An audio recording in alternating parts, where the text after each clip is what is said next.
there aren't that many YA novels written for that age group, and it's so important and it's so lacking in this country.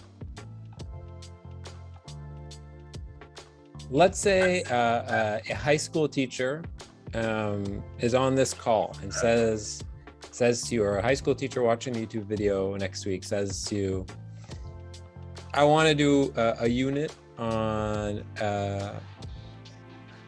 literature written in Arabic and translation. And I want to feature 5 titles that are not the sort of classic titles that have, tens of thousands of books sold every single year. Are there 5 ones that you would be so excited to recommend? These are 5 a great representation of the breadth, stylistically, thematically, geographically, that you would be excited to recommend. Yes, I mean, we don't really specialize in YA novels, but to be honest with you, we're starting to, because there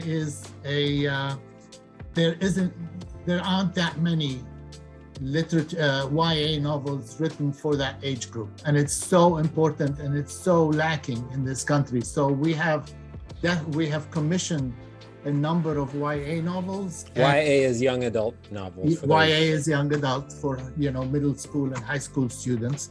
We have published a couple in the past, and some of our fiction also is easy enough for high school students to read. One of the best examples of a YA novel that we published is written by Rafiq Shami, who is a Syrian novelist, really huge. He lives in Germany, and we translate his fiction from the German. And the YA novel that I always recommend, it's called A Handful of Stars. And it tells the story of a young boy who aspires to become a journalist, and he follows people around in Damascus and writes all kinds of comments about what he sees. And so it's a beautifully written novel, and I recommend it.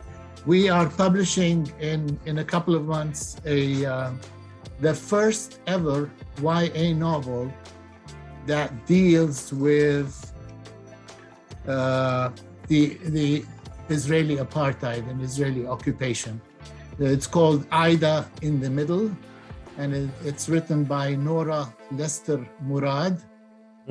And it has a young Palestinian American protagonist where she, in her class, she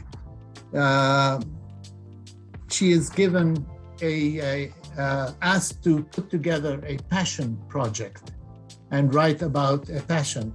And one day she discovers, a jar of olives in her home that her mother's sister had given them before she died, and they were olives from Palestine. And she eats these olives, and she finds herself transformed and in Palestine, and tells the story of the family and all. So it's beautifully written, but it's the first time ever that very sensitively deals with identity, with life under Israeli occupation.